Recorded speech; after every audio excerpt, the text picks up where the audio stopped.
Setembro de 1978, um Boeing 727 despenca direto ao chão. San Diego testemunha o mais devastador desastre aéreo da história americana. Fiquei arrepiado ao saber da queda. Meu Deus, o cenário era horrendo. A cidade inteira parou por um instante como se o tempo congelasse, diante daquela nuvem negra subindo ao céu, carregando consigo o eco de vidas interrompidas de forma tão brutal e inesperada. As sirenes cortavam o ar, misturando-se ao choro distante de quem perdia entes queridos, sem nem entender o que havia acontecido. Era um dia ensolarado, daqueles típicos da Califórnia, com o sol refletindo no Pacífico e as praias lotadas de surfistas alheios ao drama que se desenrolava acima deles, mas que se transformou em pesadelo coletivo, com um cheiro de fumaça se espalhando por bairros inteiros e helicópteros de resgate sobrevoando a zona de impacto. Eu realmente me perguntei como conseguiria reconstruir esse caos. Os investigadores chegam a uma conclusão chocante. Um terrível acidente foi provocado do Hewitt pela confusão de uma única sílaba. Mas antes de chegar lá, vamos voltar ao início, ao momento em que tudo parecia normal, rotineiro, como tantos outros voos que cruzam os céus todos os dias, com passageiros folheando revistas, comissários distribuindo sucos e o zumbido constante dos motores criando uma trilha sonora familiar. O voo 182 da Pacific Southwest Airlines sobrevoa a costa californiana de Sacramento a San Diego ao amanhecer. O copiloto Bob Fox está no comando. Com 9 anos de serviço na PSA, ele seria promovido a comandante em breve.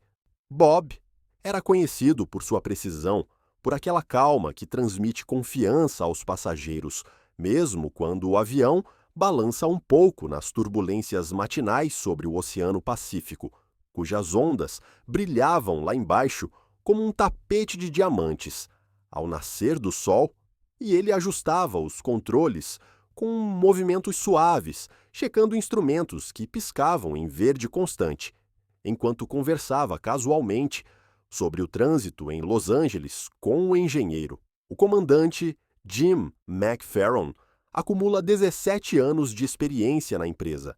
Altamente respeitado pelos colegas, tem fama de ser um piloto nato.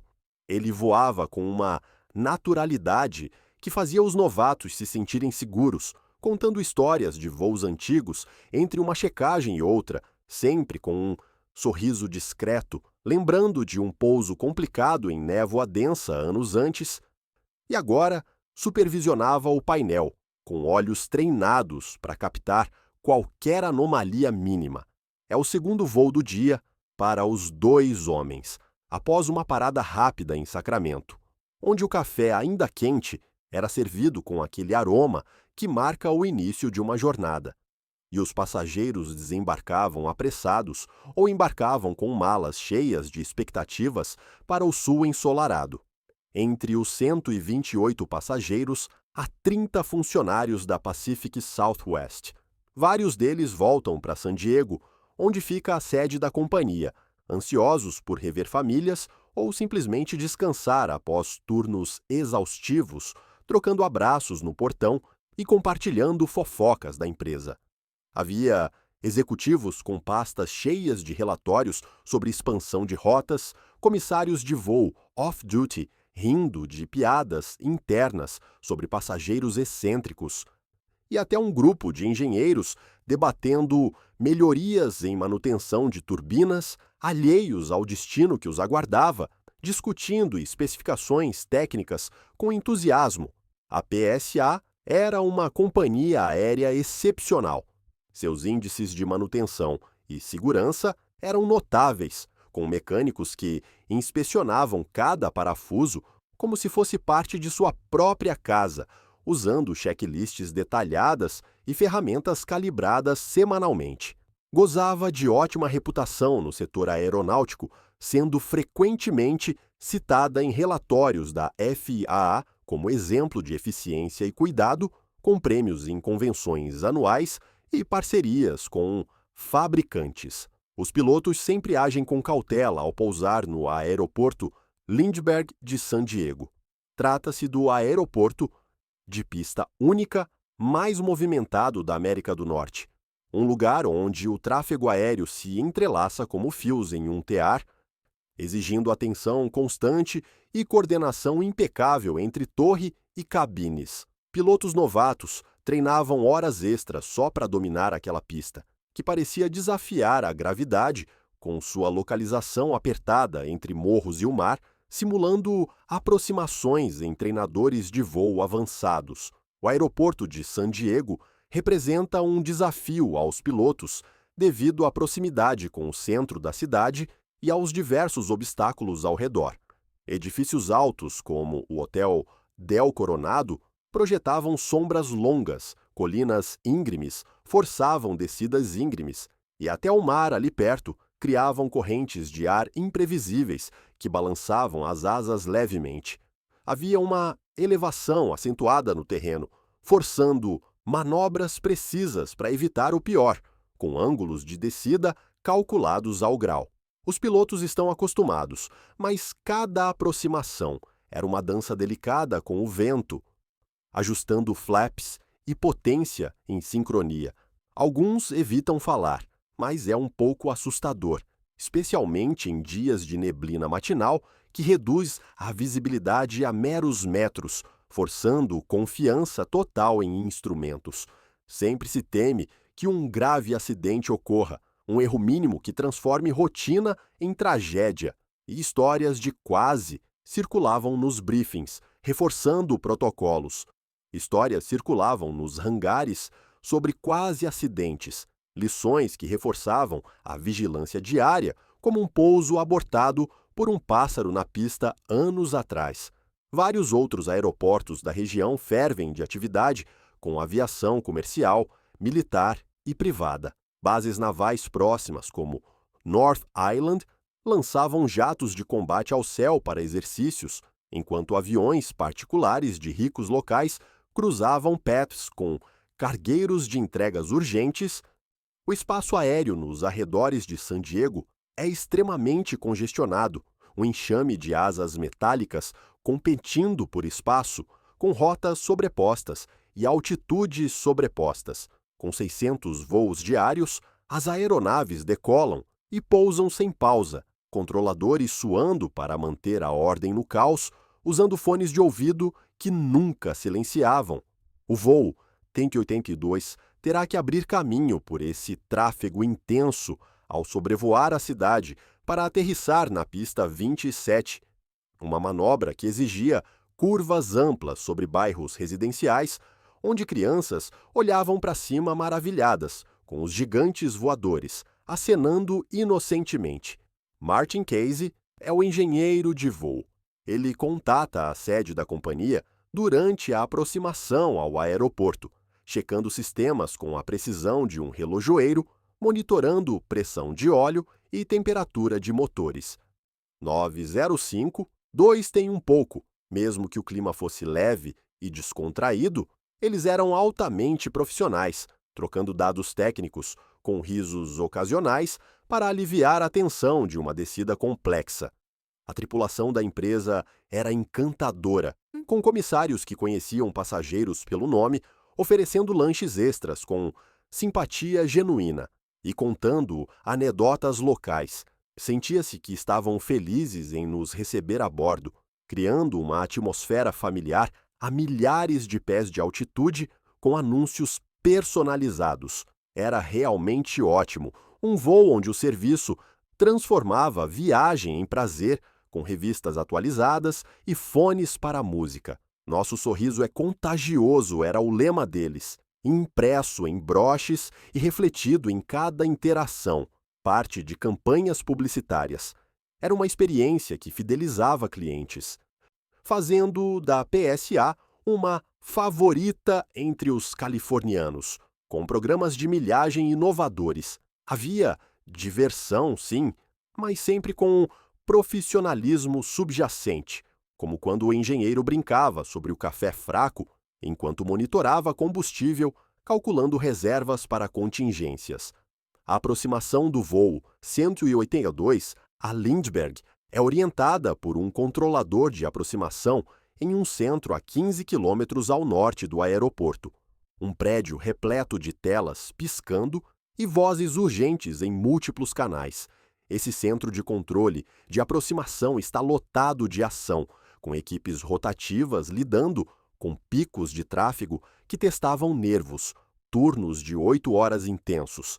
É estressante monitorar tantos aviões no mesmo espaço aéreo, cada ponto no radar representando vidas humanas, exigindo decisões em frações de segundo, com café frio como combustível mental.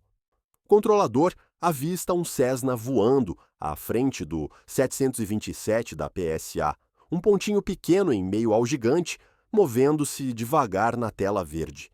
Ele alerta os pilotos imediatamente, voz firme pelo rádio, repetindo coordenadas para clareza.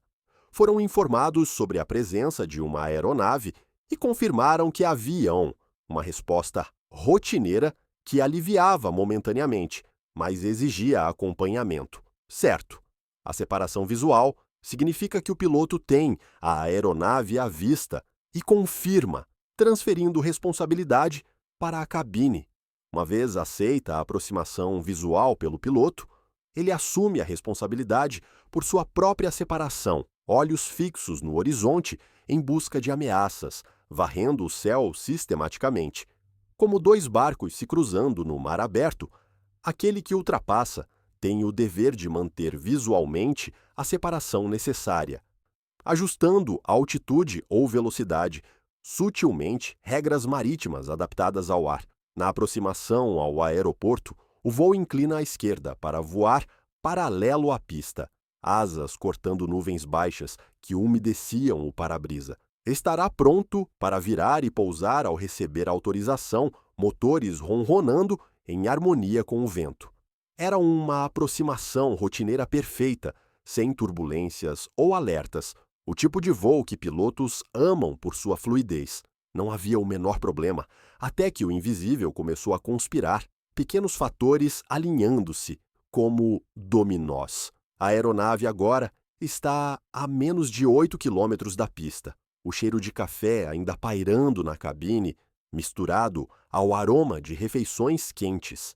Um controlador da torre do aeroporto assume para guiar o pouso, voz calma, orientando descidas graduais e velocidades.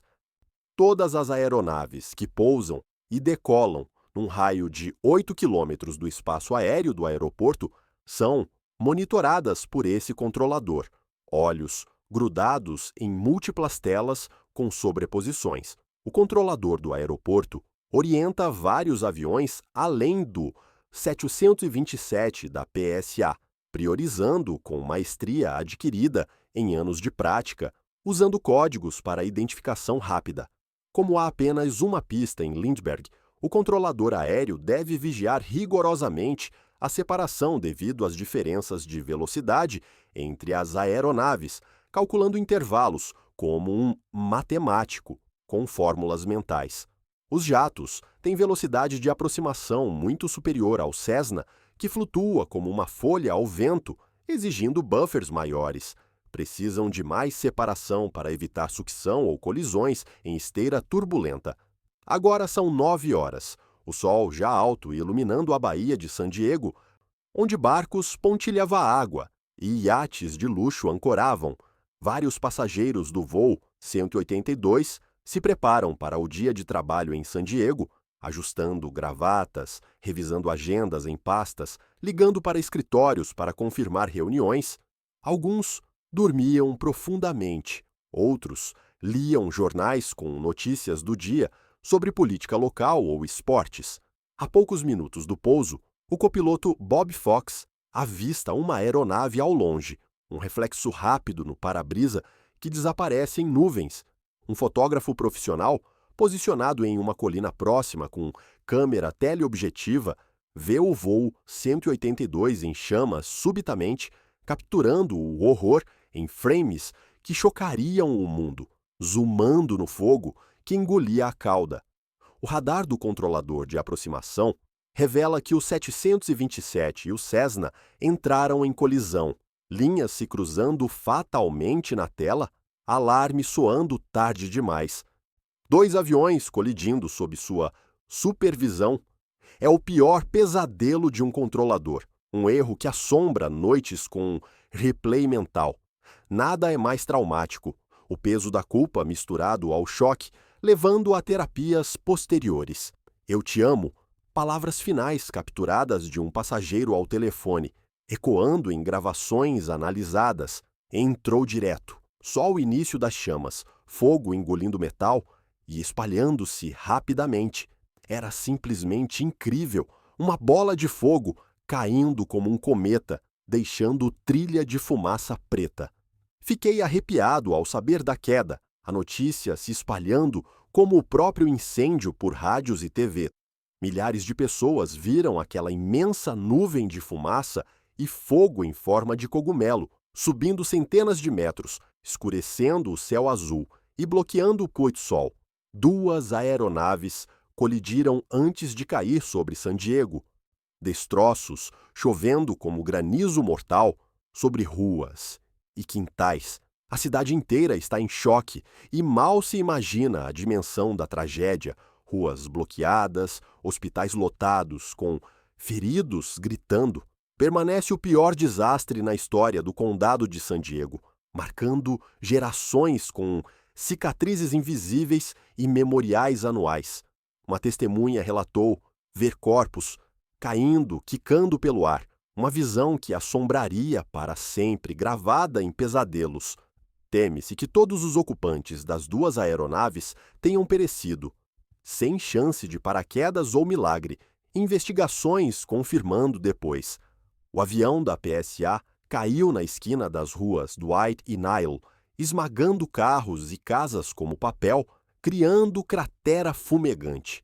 O Cessna caiu a 6 quarteirões dali, diante de uma casa perto da 32ª e Polk, incendiando jardins bem cuidados e derretendo plásticos.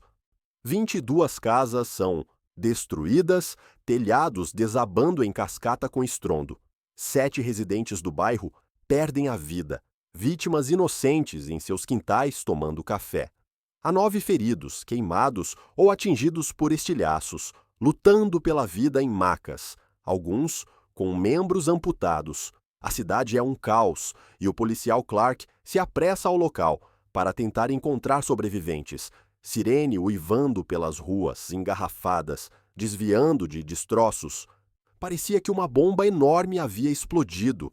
Crateras onde antes havia calçadas, poeira no ar. A aeronave destruiu tudo em seu caminho. Postes tombados, fios elétricos dançando perigosamente, causando curtos circuitos. Assentos de passageiros estavam cravados nas paredes das casas como troféus macabros, com cintos ainda afivelados e partes de fuselagem espalhadas por toda a parte.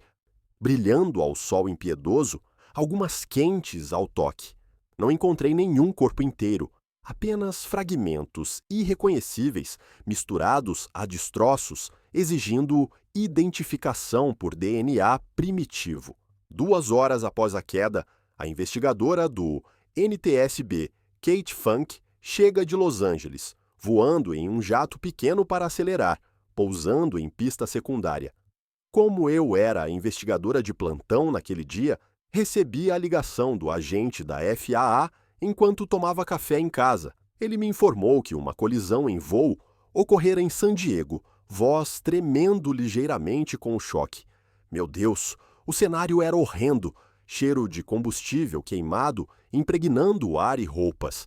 Os policiais me deixaram entrar no perímetro de segurança, fitas amarelas balançando ao vento, e me apresentaram ao chefe do corpo de bombeiros responsável pelo local do acidente.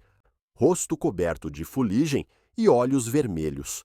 Era terrível perceber que não havia sobreviventes, apenas silêncio, onde antes havia vida, interrompido por rádio chamando mais ambulâncias. O pessoal médico estava frustrado com sua impotência, equipamentos ociosos ao lado de corpos cobertos com lençóis. Não podiam fazer nada além de confirmar o inevitável. etiquetando restos.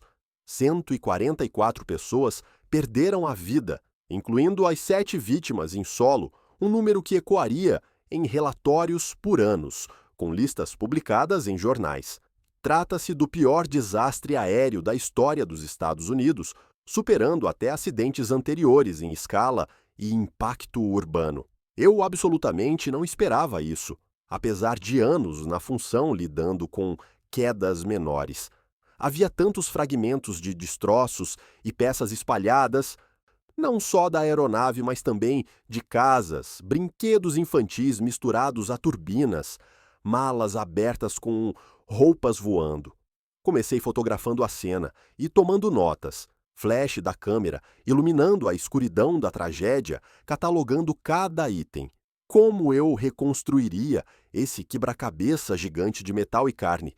Kate Funk deve confirmar que os destroços de uma aeronave leve encontrados a 6 quarteirões dali são de fato o objeto da colisão com o 727, comparando números de série e marcas de pintura. Não havia dúvida. Havia transferências de tinta, peças de ambos os aparelhos entrelaçadas como, em um abraço mortal, asas rasgadas. Era sem dúvida uma colisão em voo, evidências físicas gritando a verdade em close-ups. Uma questão importante surge logo, ecoando nas mentes de todos os envolvidos na cena. Como tal acidente pôde acontecer em céu claro, com profissionais experientes e visibilidade perfeita? Era preciso determinar, a partir daquele amontoado de metal retorcido, onde as duas aeronaves se chocaram, analisando ângulos de impacto e deformações com lupas. Eu queria mover os destroços do Cessna para o local principal do acidente, facilitando comparações diretas e fotos side by side. Para entender o ocorrido, ambas as carcaças são levadas a um hangar, onde serão reconstruídas peça por peça, como um puzzle macabro sob luzes fluorescentes, com equipes trabalhando turnos. Por sua vez, a investigadora entrevista o maior número possível de testemunhas enquanto as imagens ainda estão frescas, gravando vozes trêmulas em fitas, perguntando sobre sons e cheiros.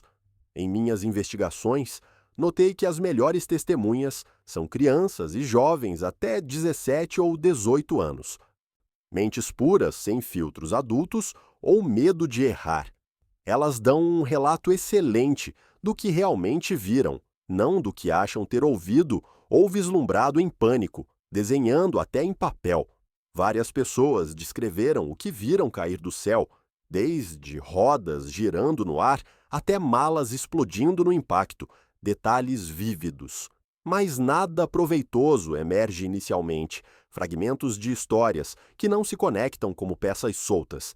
Ninguém viu a colisão acontecer, apenas o depois, o fogo e a fumaça subindo. As testemunhas só viram as consequências do impacto, aviões desintegrando como brinquedos quebrados em câmera lenta.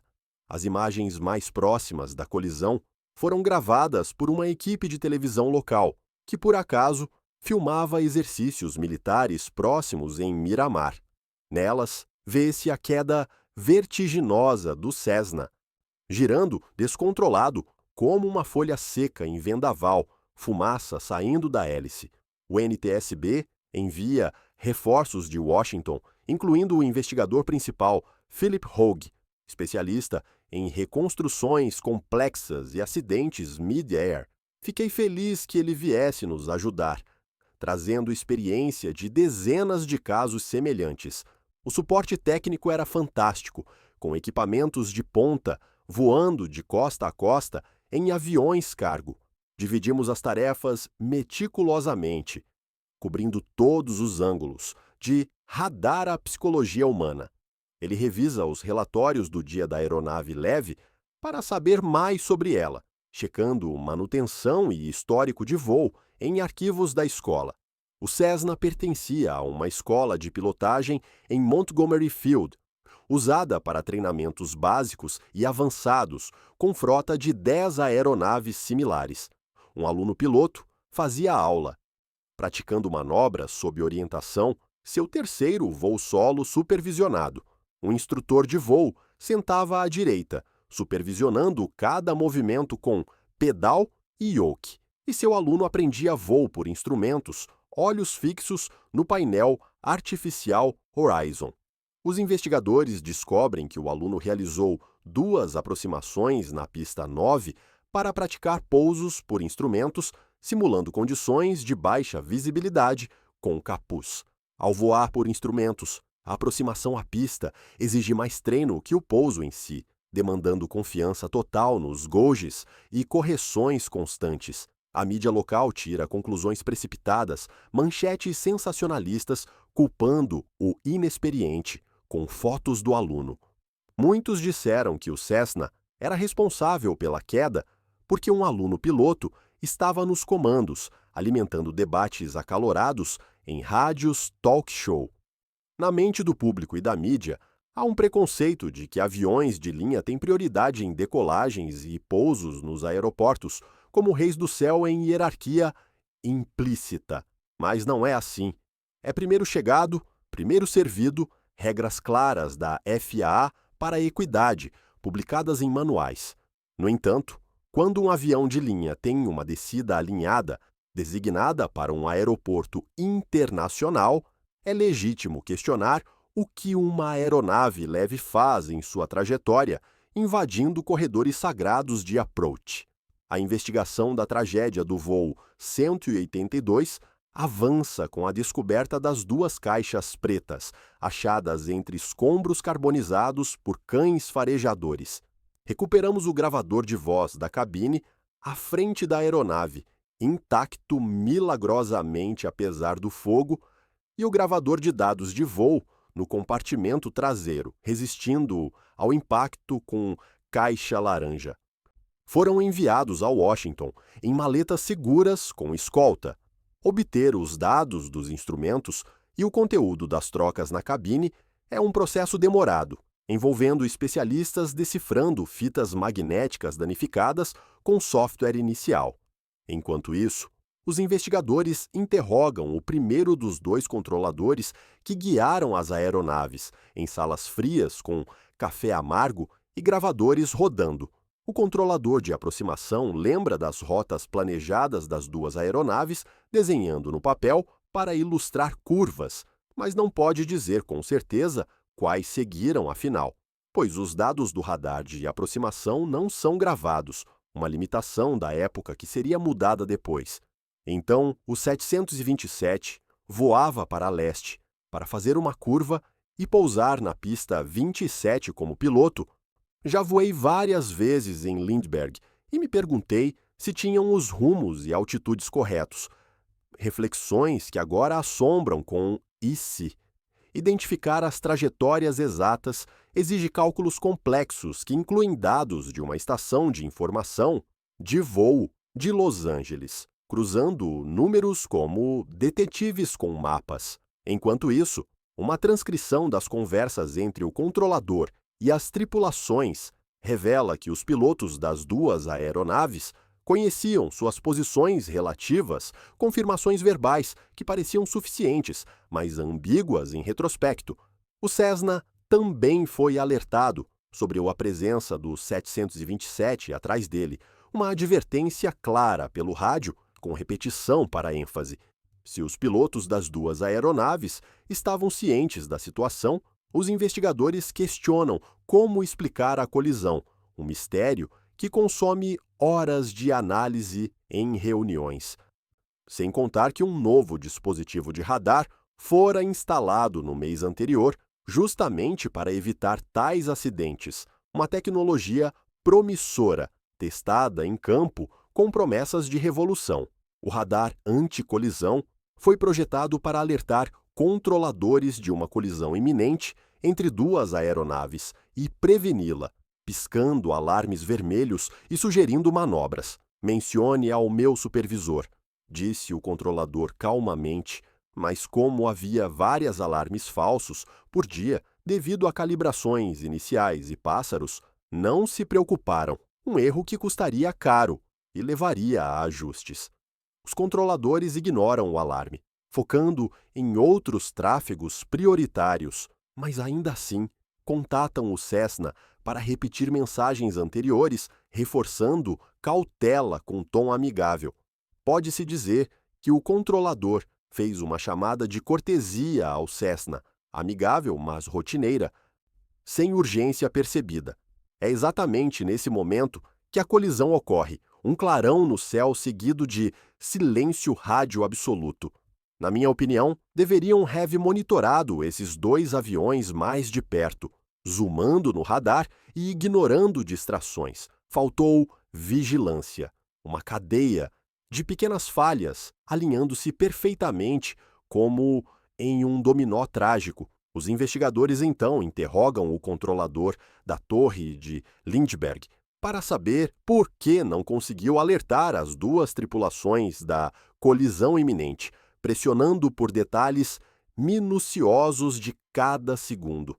Ele descobre que dispunha de um modelo de radar muito menos avançado para monitorar o tráfego aéreo, telas antigas com refresh lento e resolução baixa.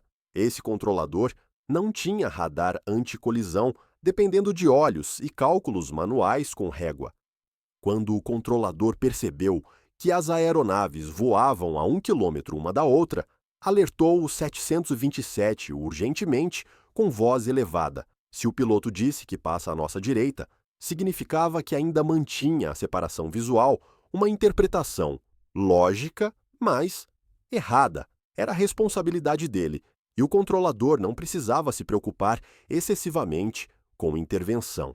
Após falar com os dois controladores, os investigadores ainda não têm resposta à questão fundamental da colisão em voo.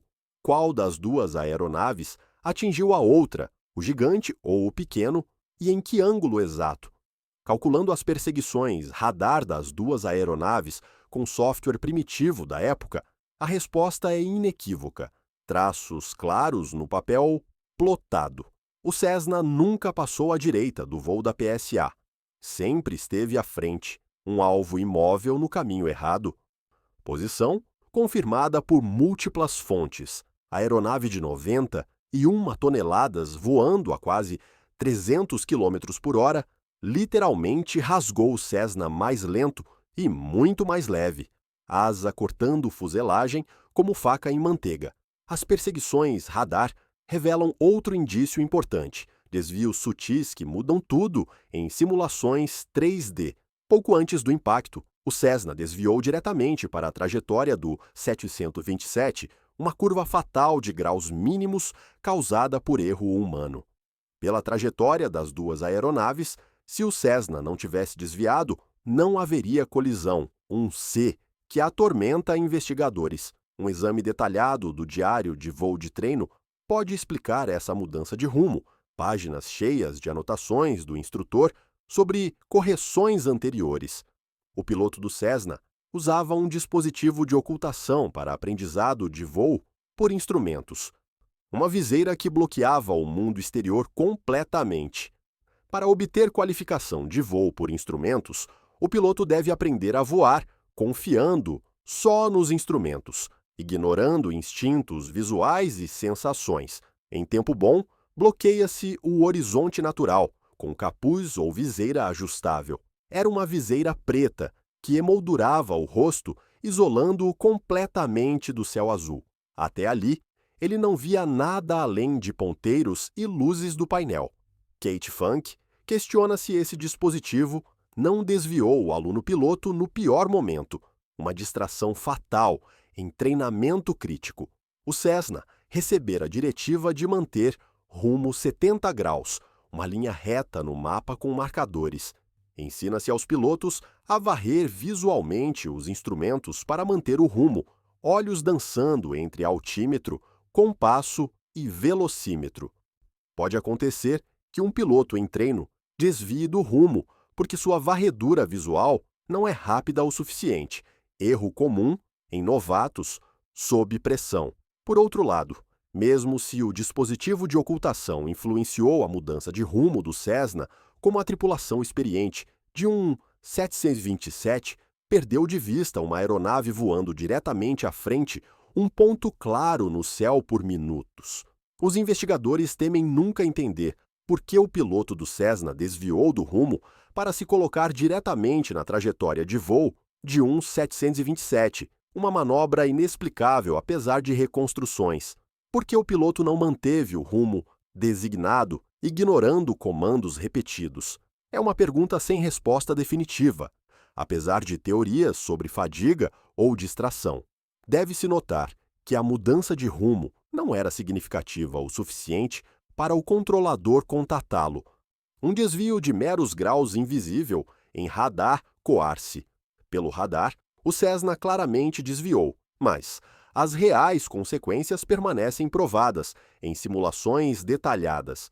Mas é inegável que a responsabilidade de evitar o Cessna cabia à tripulação do 727, regra básica de VFR em espaço classe B. Ao confirmar que o Cessna estava à vista, os pilotos da PSA tornavam-se responsáveis por manter a distância necessária entre as duas aeronaves, olhos como sentinelas treinadas. Em Washington, os investigadores reouvem a gravação dos últimos momentos da tripulação da PSA do CVR, fones de ouvido capturando sussurros finais e alarmes. Philip se concentra na troca gravada 35 segundos antes da colisão, pausando e replaying frame por frame. Não só os pilotos da PSA não veem mais o Cessna, mas presumem tê-lo ultrapassado. Conversa casual selando o destino com falsa segurança. O NTSB realiza uma reconstituição para determinar quanto tempo os pilotos da PSA viram o Cessna pelo para-brisa, usando mock-ups precisos de cockpit. Ele ajusta primeiro o assento do piloto para a visão ótima via dispositivo chamado ponto de referência visual calculado, bolas alinhadas perfeitamente com olhos. Os fabricantes criaram um sistema simples, mas extremamente eficaz para padronizar visão em diferentes alturas. Alinham-se pequenas bolas no meio do para-brisa, forçando o olho e a olhar sempre no mesmo ângulo, evitando ilusões de paralaxe.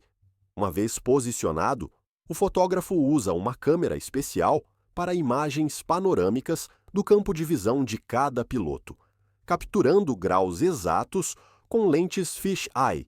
O investigador começa pelo comandante, sobrepondo dados de radar em transparências. As perseguições radar fornecem rumo, arfagem e ângulo de inclinação do Cessna em tempo real plotado. Esses dados são plotados nas fotos a intervalos de 10 segundos, criando um filme mental de visibilidade. O resultado surpreende a todos na sala de reuniões. A tripulação da PSA podia ver o Cessna por mais tempo que se pensava inicialmente, segundos preciosos perdidos em distrações. Os pilotos deveriam ver o Cessna claramente, um alvo contrastante no azul com reflexos de sol. Os investigadores ainda esperam que relatos de testemunhas esclareçam o mistério, coletando mais depoimentos em bairros afetados com questionários padronizados. Descobrem que algo no céu pode ter enganado os pilotos, uma ilusão óptica coletiva causada por condições. Coletaram depoimentos de 220 pessoas, de donas de casa a executivos em pausas. Dessas, 16 acreditavam ter visto outra aeronave no céu, descrições variando de pequeno a militar com hélices. Os controladores aéreos não recordam um terceiro avião voando perto, checando logs exaustivamente por horas. Mas vários aviões leves não têm transponder, fantasmas no radar primário. O dispositivo que permite detectar sua presença é obrigatório só em certos espaços controlados. Sem transponder, o radar das instalações de aproximação de San Diego não detectou o terceiro avião, um buraco no sistema que permitia invisibilidade. Os investigadores reouvem com mais atenção as gravações da cabine, volume alto para captar nuances e respirações. 35 segundos antes da queda, os pilotos estão convencidos de que uma distância segura os separa do Cessna, relaxados demais com checklist. Mas é surpreendente que o comandante o tenha avistado às 1 hora, posição relativa improvável em cálculos. Pelas trajetórias de voo das duas aeronaves, o Cessna nunca esteve nessa posição, cálculo matemático irrefutável com vetores. Seu comentário levanta a hipótese de presença de outro avião, distração fatal em momento crítico. Talvez estivesse longe, mas provavelmente era outro avião, ecoando no céu lotado com tráfego geral. Outro indício sugere que um terceiro avião voava nas proximidades, aproximando-se em vetor oposto ao esperado. A aeronave que ele avista voa se aproximando, significando direção oposta ao Cessna, confundindo referências espaciais. Isso adiciona credibilidade à hipótese de terem visto outro avião, dividindo a tensão visual. Mas talvez nunca saibamos qual era esse avião misterioso, mesmo após analisar relatórios das 16 testemunhas que o viram, descrições inconsistentes em forma e cor. A equipe conclui que esses 16 depoimentos não bastam para confirmar uma aeronave naquele local exato, naquele momento preciso, faltando corroboração. A investigação patina, voltando a basics como comunicação e ergonomia. A reconstituição dos eventos mostrou que o Cessna esteve visível por 170 segundos, quase 3 minutos inteiros de oportunidade perdida. Porque os pilotos do 727 o perderam de vista, ignorando o óbvio por tanto tempo. Os investigadores reouvem a gravação novamente, transcrevendo cada palavra e tom. 2 minutos antes da colisão, a tripulação é informada da posição do Cessna, mas ainda não o viu, procurando casualmente enquanto falava de almoço. A silhueta do Cessna era difícil de discernir, porque as duas aeronaves voavam aproximadamente na mesma altitude e direção, fundindo-se ao fundo urbano. O olho humano detecta movimento relativo com facilidade.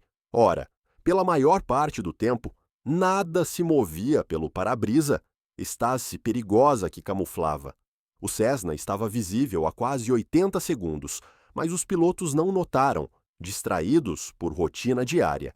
Após ouvir que o interpretar a gravação do CVR, senti que a conversa distraiu a atenção deles. Piadas internas em momento errado sobre família. 85 segundos antes do impacto, os pilotos do 727 avistam o Cessna voando à frente, breve vislumbre que some. A tripulação recebe instrução de seguir regras de voo visual e contatar a torre de controle, transição crítica com rádio ocupado. Certo. Eles o viram por um segundo e depois nada, perdido no mar de tarefas simultâneas. Será que a conversa os fez desviar o olhar, cabeças virando para instrumentos laterais? Os pilotos agora devem manter o Cessna à vista enquanto realizam outras tarefas, multitask, letal, em fase crítica. O comandante contata o controlador do aeroporto enquanto se prepara para pousar, checklist, voando com itens marcados.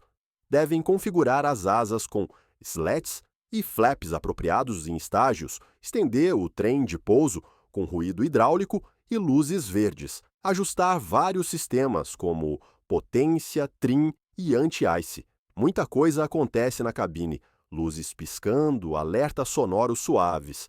Os 3 membros da tripulação de um 727 estão muito ocupados durante o pouso, suor na testa, apesar do ar-condicionado recirculado. Nesse instante crítico, ninguém se preocupa com o Cessna, priorizando o imediato como velocidade e altitude. O Cessna estava visível na altura do para-brisa do 727 da PSA, bem no centro do campo. E por mais incrível, eles o perderam de vista novamente em segundos. Quando os investigadores veem como os pilotos da PSA ajustam seus assentos, começam a entender por que a tripulação do voo 182 perdeu o Cessna de vista, ergonomia traidora em design antigo. Não é obrigatório usar o ponto de referência visual calculado pelo fabricante, opção pessoal baseada em conforto. Os investigadores descobrem que muitos pilotos ajustam o assento por preferência, conforto, sobre padrão rigoroso. Os pilotos não têm todos o mesmo porte, alturas variando drasticamente de 1,60 m a 1,90 m. Aprendem rápido a ajustar o assento para conforto, eslidando para trás ou frente com alavancas. Alguns preferem sentar mais baixo para ver melhor os instrumentos, painel iluminado como Natal à noite. Recalculam a posição do Cessna pelo para-brisa com a nova posição do assento do piloto, simulações reveladoras com manequins. O resultado é totalmente diferente, campo de visão reduzido drasticamente. Com esse ajuste, a tripulação veria o Cessna por apenas 5 ou 10 segundos, não minutos, ponto cego criado por centímetros. O Cessna ficava abaixo do ponto de referência que os pilotos podiam ver sem esforço adicional. Se inclinassem para frente, avistariam o Cessna imediatamente com um movimento simples. Caso contrário, estava abaixo do para-brisa, oculto pela estrutura metálica, mas mesmo se os pilotos se inclinassem, os investigadores notam outro obstáculo à detecção do Cessna: ambiente hostil externo. A aeronave era difícil de localizar devido à topografia da região, patchwork confuso de cores e formas. Há telhados brancos refletindo sol cegante, telhados escuros absorvendo calor, estradas sinuosas com carros, lagos reluzentes como espelhos, árvores balançando ao vento. O fundo é heterogêneo, o que confunde o cérebro, camuflagem natural e involuntária. O Cessna agora voa perto demais do 727 para ser visto pelos pilotos sem inclinar para frente. Proximidade letal em segundos. Sem esquecer o fundo, que embaralha tudo, ilusão óptica em escala urbana. A colisão é iminente, mas os 6 homens que poderiam preveni-la não percebem, cegos pelo sistema cumulativo. O piloto do Cessna não vê nada sob a viseira opaca e seu instrutor não notou que o avião desviava da trajetória, focado em lição de instrumentos. Quanto à tripulação do 727, o Cessna está no ponto cego, mas os 2 controladores presumem que os pilotos o veem e evitarão confiança cega em protocolo. Apenas uma coisa poderia evitar a tragédia agora: uma comunicação clara. 144 vidas dependem disso, balança delicada de palavras. O comandante da PSA deveria alertar a torre que perdera de vista o Cessna explicitamente. O comandante, McFerron, de fato falou ao controlador sobre o Cessna, mas o mal-entendido de uma simples palavra se provaria fatal. Sílaba perdida no éter com estática. As 2 aeronaves estão a 70 segundos de colidir sobre San Diego, countdown, invisível no relógio. O destino do voo 182 agora depende da clareza da comunicação do comandante com o controlador. Palavras como salva-vidas no rádio. Mas o comandante não se expressa claramente, hesitação no tom devido ao workload. O controlador acha que o Cessna ainda está à vista, interpretação errada de frase. Quando a tripulação perdeu contato visual com o Cessna, era responsável por informar o controlador que não o via mais. Protocolo estrito em manual. Ainda incerto sobre a posição do Cessna, o comandante tenta explicar a situação ao controlador, frase ambígua com acho que. O comentário do comandante mostra hesitação ao indicar que o Cessna não está à vista naquele momento exato. O controlador poderia ordenar aos pilotos da PSA ou do Cessna mudar trajetória imediatamente com vetores, mas não o faça, inação fatal por mal entendido. É muito difícil interpretar o significado da troca entre o controlador aéreo e o piloto para cada um, ruído interferindo em frequência. O comandante fez um comentário mencionando dúvida, mas o controlador interpretou como fato e respondeu calmamente com ok. Nunca saberemos o que os pilotos da PSA deduziram da resposta ambígua no contexto, mas não os preocupou muito, pois continuaram a aproximação, rotina prevalecendo sobre cautela. O controlador também não se preocupou, pois não tocou mais no assunto encerrado prematuramente. Os investigadores querem saber por que o controlador não reagiu a sinais de alerta sutis. Ele compara duas gravações distintas das conversas entre o comandante e a torre de controle, waveforms analisadas em espectro. Achei que ouvi passando antes. Verifique novamente, por favor. Dúvida plantada em replay. Eles então fazem uma descoberta chocante, amplificando o áudio com filtros.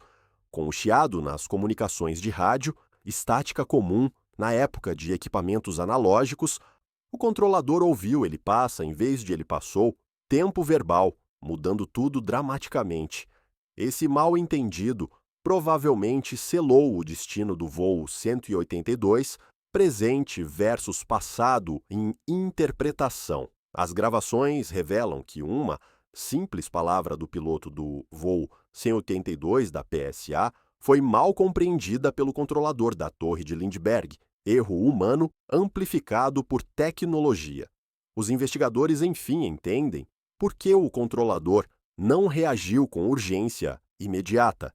Se tivesse ouvido corretamente, ele passou à nossa direita. Teria notado no radar o erro do piloto, o 727 nunca tendo cruzado o Cessna de fato em trajetória. O controlador ouviu o verbo no presente e concluiu que os pilotos mantinham contato visual, ativo e contínuo.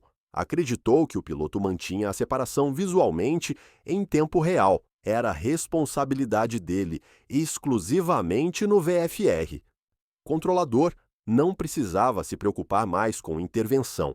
Na primavera de 1979, após meses de análise exaustiva, os investigadores identificam os responsáveis pela tragédia em relatório volumoso com apêndices. As conclusões do relatório de investigação são claras e impiedosas em detalhes. A tripulação da PSA não viu o Cessna a tempo de evitar o acidente catastrófico, falha central em vigilância. Ao perder contato visual, a equipe da PSA era responsável por alertar o controlador, dizendo "não vejo mais o Cessna" explicitamente, com frase padrão. Não o fizeram. Omissão crítica em comunicação. O piloto do Cessna também contribuiu para o acidente ao desviar do rumo, sem avisar a torre, erro de novato sob treinamento.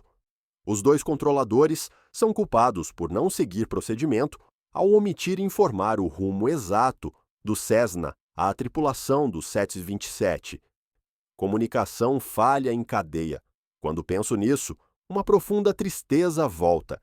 Imagens vívidas de famílias recebendo notícias. Sempre haverá acidentes, claro, mas este poderia ter sido evitado, com mais atenção a detalhes. É lamentável. Lição cara em sangue.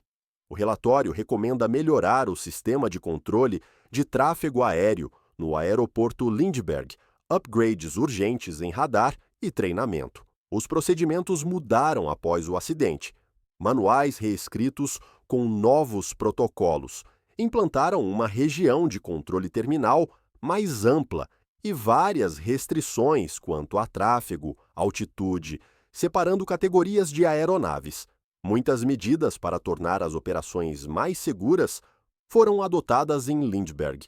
Investimentos em radar secundário. O voo 182 da PSA deixa outro legado duradouro em segurança. Novas regras sobre conversas na cabine abaixo de 3.000 metros são impostas. Stereo Cockpit Rule estrita. A regra estipula que conversas devem se limitar a operações da aeronave, nada de piadas ou pessoal.